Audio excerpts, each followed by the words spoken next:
aí eu selecionei algumas coisas que eu participei de trabalho e algumas coisas de conceito, assim, só pra gente saber o que é. E algumas coisas eu tinha colocado lá no grupo, que é aquela lei, você falou que é a ABP, não sei se vocês viram isso. E tinha um filminho lá, bem básico do PT, sobre as áreas de risco.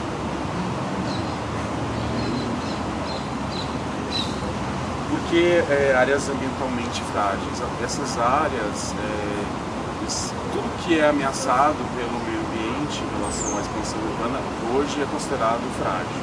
Então, não é só a favela que é uma área que está invadindo a população. Então, esses resorts que são lá, né, no meio das areias da Fortaleza, por exemplo, ou condomínios, né, que são no meio da floresta X, sabe? Então, a expansão imobiliária é um dos maiores causadores hoje em dia dessas áreas ambientalmente frágeis. Só para a gente colocar um exemplo bem básico, eu entrei no Google e olhei uma foto antiga, eles colocam no tempo, uma de 2003, no Guarujá, e uma de 2015. E aí você vê, e é só para mostrar essa área de mapa aqui, como que estava, né, como que está hoje, esse outro trecho aqui, como está hoje. Então, os simples 12 anos já tem uma super avanço da urbanização. E essas áreas de litoral são as áreas, né, mais frágeis, porque é onde tem Mata Atlântica, né, tem a fauna e a flora lá mais preservada, então só esse tipo de ocupação já, né, faz os bichos ir embora. A área de preservação permanente foi criada para segurar, né, o homem de invadir essas áreas, só que meio, ao mesmo tempo questionável, porque alguns lugares as pessoas precisam ter o ganha-pão delas, mas elas não podem tirar a árvore, porque quando você coloca essa árvore como uma coisa preservada no ambiente, você não pode nem tocar nela, né? Mas se você tem um solo maior e você quer plantar alguma coisa para a sua subsistência, então isso é uma coisa questionável. Mas eu não posso fazer nada nem para poder me sustentar. Então aí ele é autorizado para a pessoa ter esse tipo de invasão no meio ambiente. Né? E com isso também foi colocada a questão das favelas. E aí a gente só em 2009 foi conseguir, com a lei da violência fundiária, autorizar que as casas que ficam dentro de uma APP, né, que esse desenho aqui, para vocês o esquemático, a nascente, né, e depois, conforme a largura do córrego, vai aumentando a largura da área de preservação. Então, as casas que estão nessa área, nessa faixa verde, elas nunca poderiam ser regularizadas, nunca ninguém poderia receber um título disso. Tem que ver a legislação do Estado, né, às vezes do município, se tem algum parque municipal, alguma coisa, e a federal, que aí, no caso, o Código Florestal. A gente tem que sempre consultar. Se não tem nenhuma legislação, aí eles vão usar sempre o Código Florestal como lei. Por exemplo, se o rio tem 50 metros, né, aí vai ser 100 de uma foto de Goiânia que eu acho muito bacana, que o loteamento, aí foi bem como a lei Santos estava falando, a lei dos loteamentos implantou a cidade, e a gente consegue ver as APPs direitinho, né? Você consegue ver as linhas aqui. Isso aqui são todas as linhas de córrego e as áreas verdes que foram preservadas na cidade. Aí você vê que uma cidade pode ser implantada, né, conforme a natureza do lugar. Você vê que tem bastante edificação, não sei se vocês conhecem Goiânia. Mesmo porque uma parte dela, do nada parece que entra numa parte que é rural. Que aí você percebe que sempre tem um córrego passando. São essas linhas, então. E aí de repente parece que é rural a área. Parecendo que é rural, de tanta árvore que tem lá, deve ser. Principalmente nessa parte que aparecem os córregos. Sim. E é uma matéria de diretrizes, né? Diretrizes municipais. E Santana do Parnaíba é uma cidade que ela não tem a área rural no plano diretor, nem nada. Ela é só área urbana, então tudo lá, e é uma área ambientalmente muito frágil. Então não só ocupação de moradias mesmo, de baixa renda, como os loteamentos de Alphaville. É tudo sem regularização alguma, em várias áreas que era de preservação e que foram desmatadas, tem muito corte nos terrenos, em vários lugares para construções enormes, e dentro do nosso projeto a gente tinha que fazer algo que abrangesse a tudo. Então a área de Alphaville vai ficar como? Vai ser só aquilo fechado? Então talvez saindo um pouco dessa conversa, talvez do rio, mas também porque é próximo, o condomínio de Alphaville seja próximo também do Tietê e seja a área consolidada da cidade, e além do centro histórico, né? E no planejamento, os professores focaram muito nessa ideia da gente fazer sempre integrar o verde à cidade. Então as áreas de preservação, elas sempre fazendo, eles deram um exemplo tipo de mãos, assim, né? Então que entrasse a cidade, as áreas verdes, e entrasse a cidade, para ter essa integração, né, do urbano com a área verde, e que as pessoas tenham mais consciência disso, da importância da preservação do lugar, porque não é só a questão de construir, mas também de cuidar, né, onde mora. Eu estou expondo isso, né, algumas imagens. Isso aqui é a Rocinha, no Rio de Janeiro. Essa foto não está muito boa, mas se vocês olharem aqui de perto, isso tudo já são prédios, né? Então, como desfazer a Rocinha? A Rocinha está numa área que era para ser de preservação, na Floresta da Tijuca. E não tem mais como, tem que dar um jeito de resolver. São prédios já. A Rocinha tem casas têm prédios de 8 andares. Já é consolidado, e também onde que as pessoas iam, né? Para que lugar da cidade elas vão? Para onde elas vão, exatamente. A população da Rocinha é muito maior que muitas cidades do país, né? Fora, depois que abriram, né? Não teria também como destruir todos esses prédios, né, para colocar a APP de volta. Então, hoje em dia a gente não consegue mais fazer um projeto e enterrar a córrego. Você não autoriza mais fechar o canal. Você tem um córrego, você vai fechar, construir, fechado, fazer uma rua em cima. Não é mais possível. Então você tem que manter aberto. E aí você continua sempre, está aberto, então você tem uma área de preservação na margem. Você não pode fazer nada nessa área de preservação na margem, você sempre, talvez, um parque.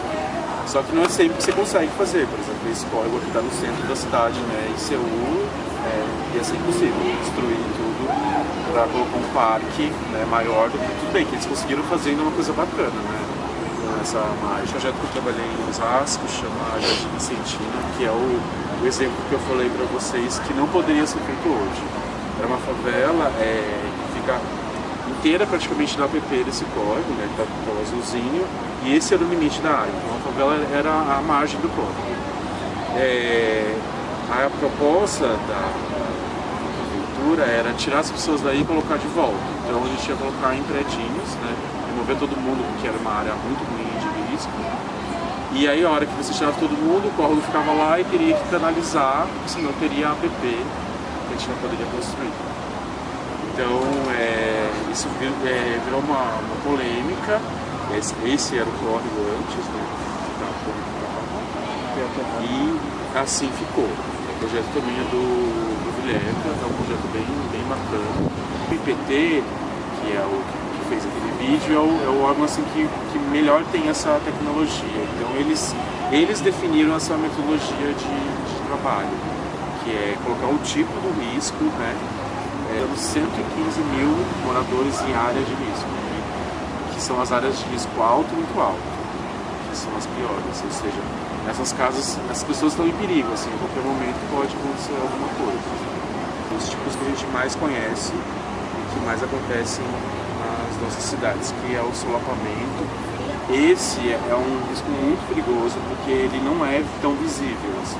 Ele geralmente fica em margem de córrego, ou um local que fica recebendo água subterrânea e que a gente não sabe que está recebendo. A gente desce, leva tudo e aí tipo, a casa é sugada. Então esse é um que a gente precisa se preocupar porque ele não é visível, assim, tipo, não é tão fácil de visualizar. O solapamento é sempre quando tem água próximo, né? Então. É água.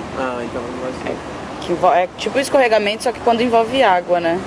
Ela envolve encharcar muito o solo, né? O solo vai ficando mole, só que às vezes não é perceptível que ele tá ficando mole. Às vezes tem uma cobertura de vegetação, ou então às vezes ele tá concretado, tem um pavimento, um piso em cima, e você não tá vendo. É que ele não mostra rachadura. Tem um movimento, né? Tipo assim, é um movimento, a gente não sabe. Tipo, aí de repente, do nada, ele suga. Assim, é porque não é necessário que seja, que pode ser da chuva, né? Ou água que seja despejada ali, né? Sei lá. Exatamente, pode ser o esgoto também despejado. A soleira negativa pode causar solapamento? A soleira negativa, a casa está abaixo pode, mas às vezes pode também ter um escorregamento da terra para em cima da casa. Né? A casa geralmente, quando a soleira é negativa, ela está abaixo do nível da rua. Esse não avisa, assim, esse pode ser do nada. E esse às vezes acontece, por exemplo, depois de um dia que choveu muito, às vezes acontece, sabe? Tipo, não é na hora da chuva. Às vezes está lá, o bolo está segurando na hora da chuva, e aí de repente, no outro dia abriu o sol, que dia lindo, aí cai tudo, sabe? Esse risco 1, 2, 3, 4. Não é esse tipo de risco, é um risco que eles falam tem ondas, né? De tensão. Que ficam passando, então você não pode ter casas embaixo da linha de transmissão. E tem uma faixa, assim, a linha de transmissão tem 5 metros que tem que ter uma faixa de proteção. A questão dos escorregamentos em costa, geralmente as pessoas quando vão construir, ou elas cortam o terreno, e aí elas também estão piorando a situação, ou elas aterram, que também pode ser um aterro mal feito e muito perigoso, né? Então colocar a terra lá para tentar fazer uma base na sua casa, ou cortar o terreno, fazer aqueles cortes às vezes eles fazem cortes, sei lá, de 10 metros de altura, você fica tão um grau de risco alto, tem que ter atenção, porque deve ter alguma consideração para a área, tem que fazer uma manutenção para poder manter as casas no lugar, ou então só pode remover, a única solução é remover. E aí sempre quando a gente vai fazer um projeto de urbanização, esse é o primeiro lugar que você tem que olhar, sabe? Porque esse é o número de pessoas que vão ter, às vezes, que sair, que não tem como você não vai, não tem argumento, sabe? É a vida da pessoa que está em risco, você não tem como dizer, não, vamos manter essas casas. Onde é mais emergente, mais urgente resolver essa situação, que eles começam a fazer esses projetos. Tem muita área que é de ocupação que não é tão urgente assim, não tem tanto esses problemas. Não, é que a questão da urbanização você tem que resolver toda a área, né? Você tem que colocar o asfalto, a água, o esgoto, né? Basicão para todo mundo, você tem que fazer para todo mundo. Ou colocar escadaria, né? Dar acesso para as pessoas a um local seguro. Comércio, que era educação mista, né? Então eu falei assim que dentro dos meus parâmetros remover, e é uma realidade, remover risco de 2 e 1, acho que não faz sentido. Não faz mesmo, mas se você ler aqui a consideração deles, não precisa remover, não há necessidade. Mas porque não é indício que vai acontecer alguma coisa. Pode, tem uma possibilidade de, mas é muito pequeno, então você não tem que remover, você pode fazer uma obra e você resolve. E às vezes é uma obra simples só de conduzir a água da chuva para o lugar certo, sabe? A água não ficar empoçando naquele lugar e não aquele lugar ficar arriscado. O arquiteto falecido Lelé, faleceu faz pouco tempo, 2014, vocês conhecem, e aí ele chegou a fazer um projeto para encosta, uma área bem inclinada, com estrutura metálica e placas pré-moldadas que formavam a casa. Muito bacana esse projeto, se vocês puderem olhar com mais calma. E é uma solução para isso, entendeu? Tipo, aí era uma área, uma declividade horrorosa, provavelmente tinha umas casas de pendurada no morro, e aí você pôde reconstruindo. É uma questão cultural. Da construção que no Brasil mesmo é bastante conservadora. Exatamente, esse tudo é conservadora. E aí ficou um modo só de construir, que é o bloco estrutural de concreto. E aí esse é o jeito que tem que se construir. Pronto, acabou. Como se fosse a indústria automobilística falou, só podemos andar de carro, agora só podemos construir de bloco estrutural de concreto. Só assim que se constrói. A organização da mão de obra, né? Porque quando você constrói com alvenaria, uma coisa mais comum, é mais fácil você ter mão de obra. Mais fácil. Quando é pré-moldado, assim, uma coisa industrial, às vezes você nem precisa da mão de obra. E aí você entra numa questão também, e aí, o que eu faço com essa pessoa que precisa desse emprego? Ou às vezes você precisa de uma mão de obra especializada, mas não tem essa mão de obra especializada. Contratar outras pessoas. Que é mais caro, e aí você aumenta o custo da produção. Então, são várias coisas que vão entrando em conflitos para que não se mude essa. Mas isso é uma questão de especializar as pessoas, né? Mudar a técnica. Exatamente, é uma questão de colocar as pessoas para fazer um curso e trabalhar com outra coisa também. Ela não ficar sempre lá colocando um bloquinho em cima do outro, não é isso?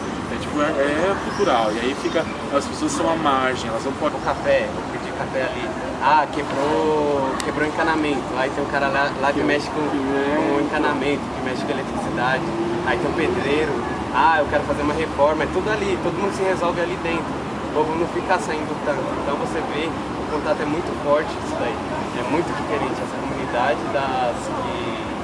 de outro tipo de pessoa, você vai a um lugar. Você ir lá pessoalmente, você conhecer, você pelo menos andar, saber como que é a atmosfera do lugar, saber como que é o clima, saber como que é o cheiro, sei lá. Conversar com as pessoas, tipo, perguntar para aquela senhorinha o que ela acha daquele lugar, o que ela quer daquele lugar, sabe? O que é ruim para ela lá, o que é bom para ela lá, sabe? Você descobre coisa que você nunca ia descobrir sem conversar com a pessoa.